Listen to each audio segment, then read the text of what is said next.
Okay, my name's Eric Spythe. This is called What If Your LDS Testimony is Wrong? 12:27, Matthew 12:27. By your words you'll be justified, by your words you'll be condemned.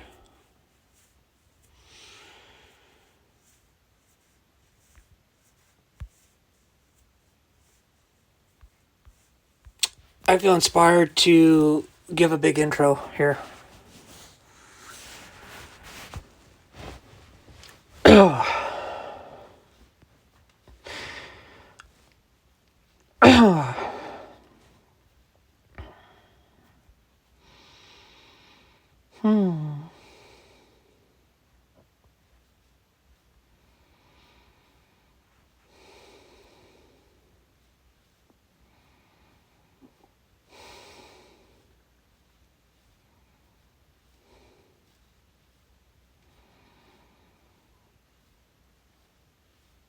There's a lot that comes into my mind when I hear this question.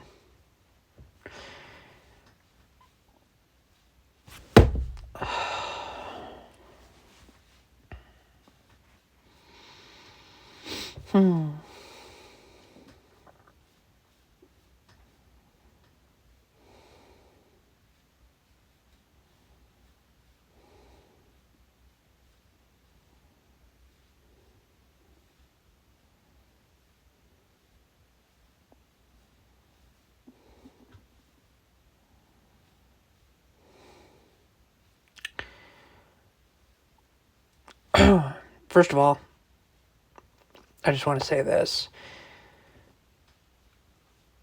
There's this quote out there that says there's no such thing as a stupid question. The quote is popular because it has home field advantage.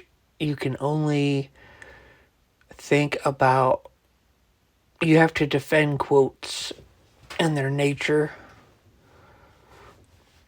So, and you want to do that first for every quote. So it's okay, what does that mean? No such thing as a stupid question. What it means is questions in general are not stupid. Questions are smarter than answers a lot of times. That's all it's saying. Obviously, there are stupid questions. But Bruce Lee said, a wise man can learn more from a stupid question than a fool can learn from a wise answer. I got 5,300 likes on that comment. So a lot of people saw that.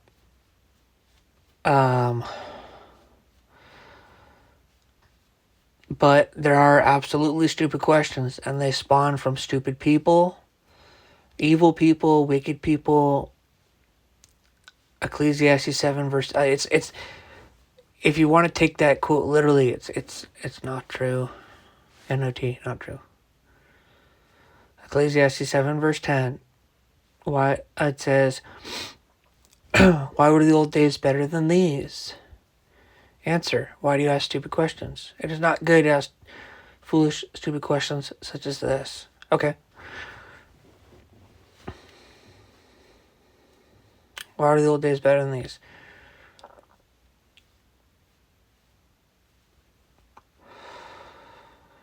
Wicked.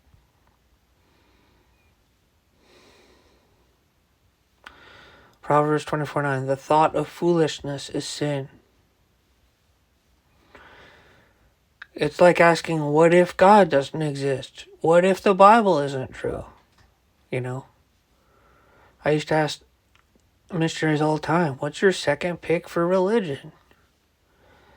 If this church ends up being false. It's like these wild, I don't want to say the R word. It rhymes with let's get it started.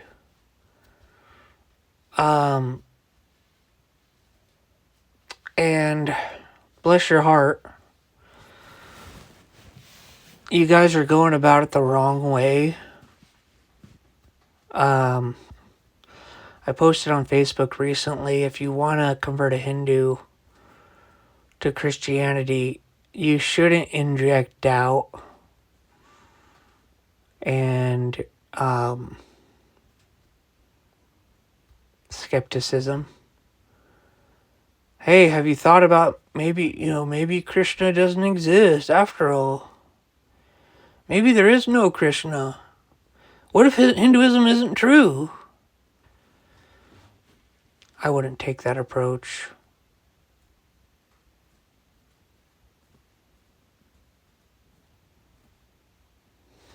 At all.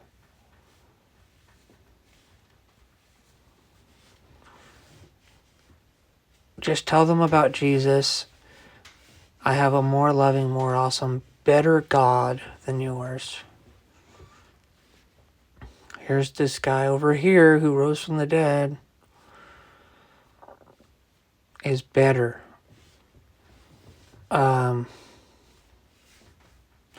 Anyways,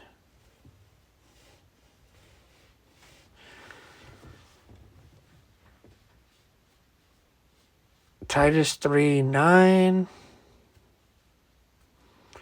2 Timothy 2:23. Stupid questions. I'm one of the few members of our church who have not just touched, tasted, and seen the golden plates. I mean, it's John 20:29. I can look each one of our members in the eyes. Blessed is he who believes.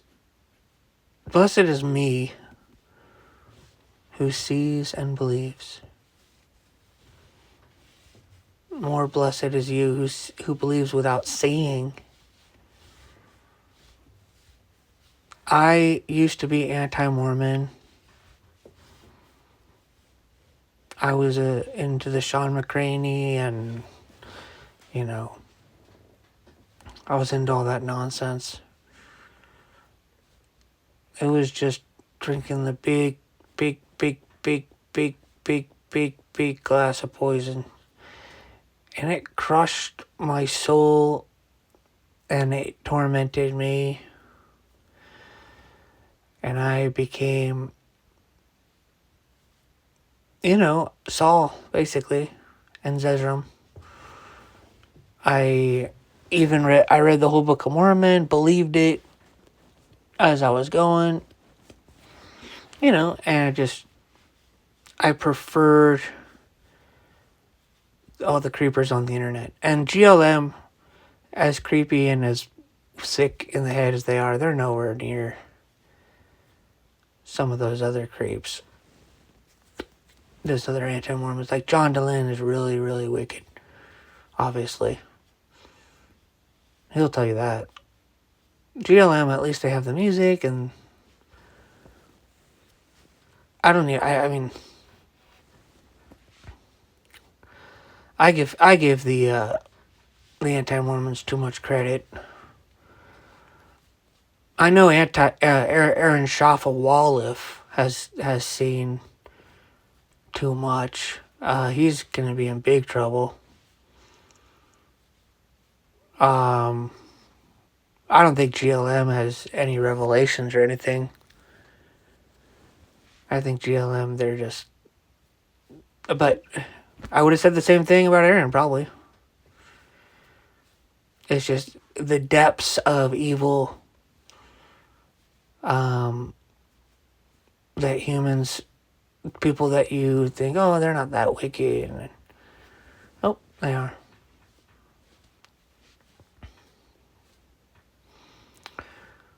And it's just God will give you over to the desires of your heart. I remember laying in this here bed right here, going to sleep. I was excited to tell the Mormons, hey, God told me the church is wrong, and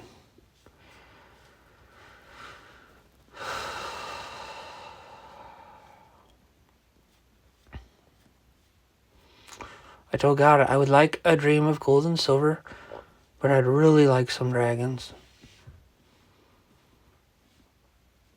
But I'm not going to attack the church if it's true. I'm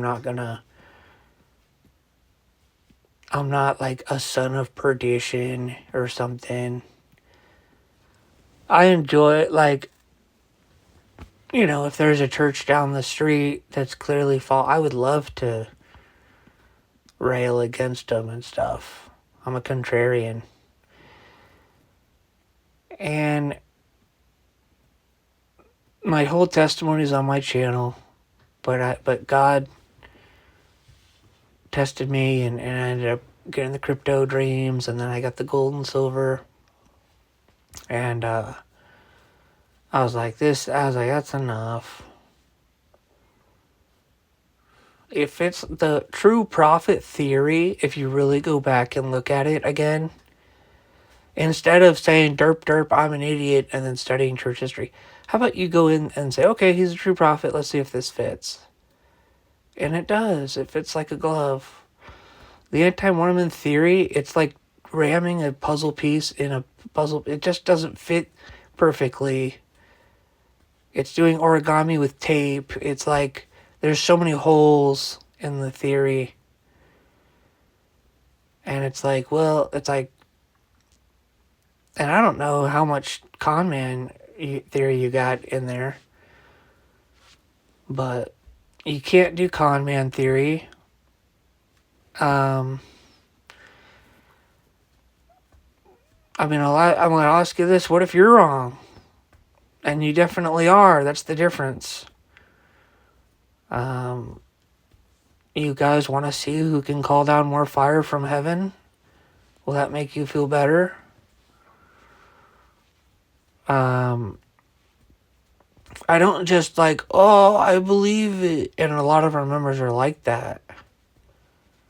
Now, a lot of our members believe in the church and the Book of Mormon the way that you believe in the Bible, which is like secondhand. It's like, obviously it's true, and you live, okay, derp, derp. That's how I felt about the Bible growing up. It's axiomatic. But with the Book of Mormon, it's not axiomatic. It's just, I have special knowledge. And I don't expect you guys to know what I know. And it's kind of like, have you ever seen the movie where the guy yells, "You can't handle the truth"? God has that for you guys, obviously. You guys are not going to get a dream of gold and silver. That would be ridiculous. God doesn't want to burden you. In fact, he's laughing at you guys as hard as I am, or more. I remember praying for Paige. She's one of our best members and the daughter of the president and all that. I thought she was going to hell. God's not going to shut down that joke right away. Eric praying for Paige's salvation. It's hilarious. But, yes, God told me, because he's like, okay, he can handle it maybe. We'll see. He really wants this one. Yeah, I do. It's the spirit of the Antichrist that tells you not to pray, NOT. That's what you guys do. You guys tell people don't pray about it. Wicked. Listen, I was, to be fair to me, I wasn't shocked that the church was true, but I was surprised. A little bit. It's like, I was Mormon fluid, and it wasn't the answer I wanted. I wanted to be a righteous zealot against the church like you guys, and I wanted to make creepy videos like you. My flesh was not happy about that revelation. Revelations. There's a lot of them. I know what you're going to say. Oh, yeah, I know. That's what I'm saying. You guys are stupid. Brain deficiency. God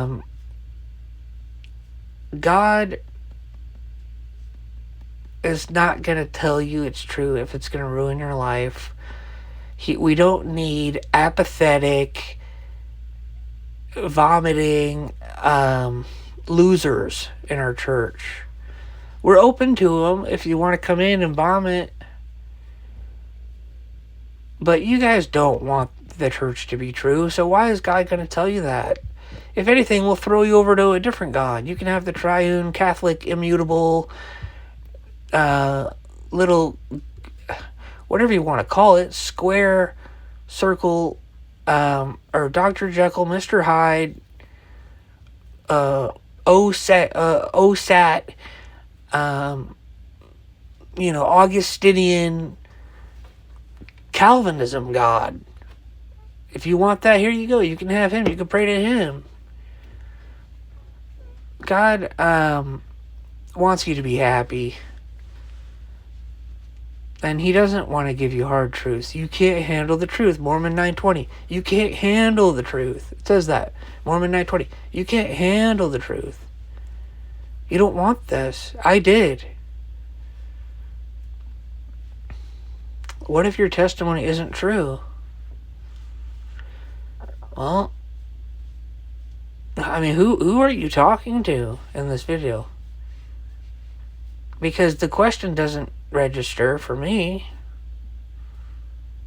Find somebody. One time I went to LDS Church and I said, "Hey, do you believe that Joseph Smith is a prophet?" He's like, "Yep." And I said, "Are you 100% sure?" And he yells, "Yep, find somebody else." He just assumed I was there to evangelize. I wasn't that day, but I have done that before. I've gone to church to evangelize, just not that day. I was there to tell him, yeah, well, my 100% is a lot bigger than yours. Just some guy didn't know. But I could hear it in his voice. I could feel it in my spirit. I was, 100% sure at that time. And he was more 100%. They had a deeper bunny rabbit hole in me. And it hurt me. And there was just some random guy. It's amazing. Hey, good for you, huh? He's gone. Let me ask you, GLM, what if God doesn't exist? What a stupid question. It's like asking, hey, what if there is no oxygen? Huh. Okay, let's see. If there is no oxygen, well, I guess I'm not breathing anymore, am I? What if? Well, I guess I'd have your worldview, because God would tell me right away. Listen, I know God better than you at GLM. I know God better than you at GLM. And not only do I know the God of Mormonism better than you, I know the God of Christianity better than you too. That's my ex-husband. You guys are dating a psycho monster. Hope you guys, hope you enjoy that.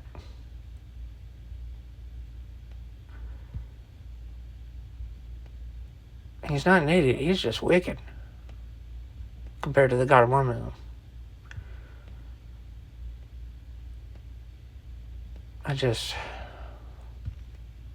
It's a branch of Jesus that is weaker than the restored tree of LDS. You guys have no idea. You guys have no idea. It's the gaslighting haze of AMD and church history and the way you guys interpret all this stuff.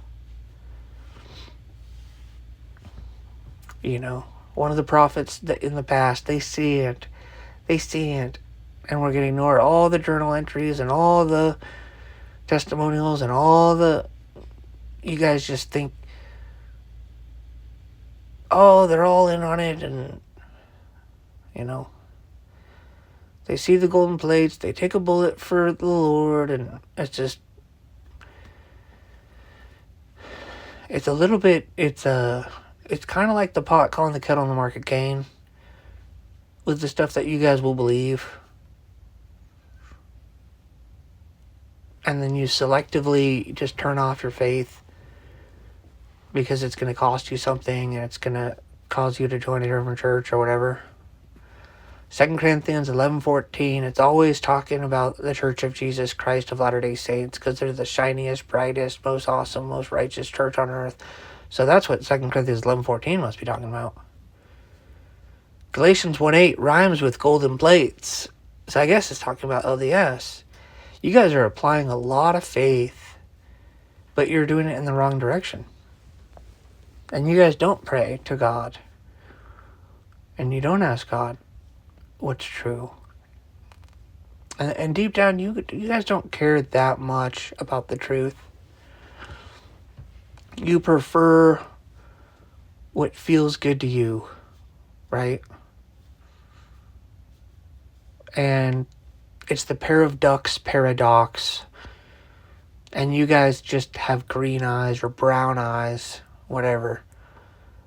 And I've always had blue eyes. And the blue eyes, I prayed 44 days straight. Every waking hour for 44 days. And at the end of it, hey, I've left the religion 20 times, 30 times, 40 times, 50 times, something like that. In my heart, I've had my heart broken so many times. And it's by you guys and your creepy friends and whatever else. And it's also just me just returning to my vomit.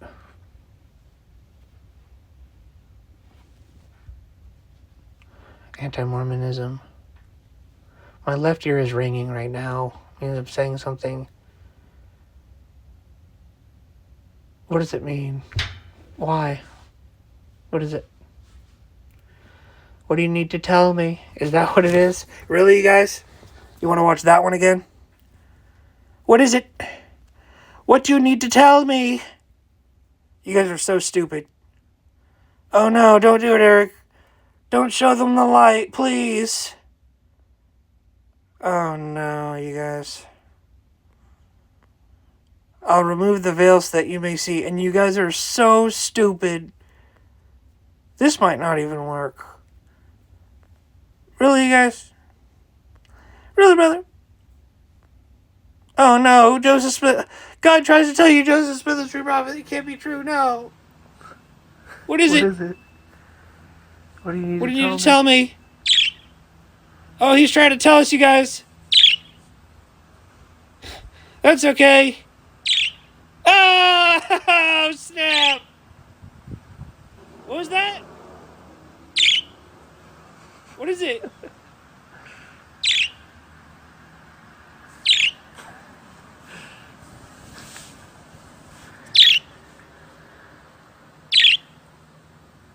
I wish I could know what you're saying. I don't know what you're saying. I'm sorry. Sorry, God! I don't know what you're talking about. 8 years ago. You guys are so stupid.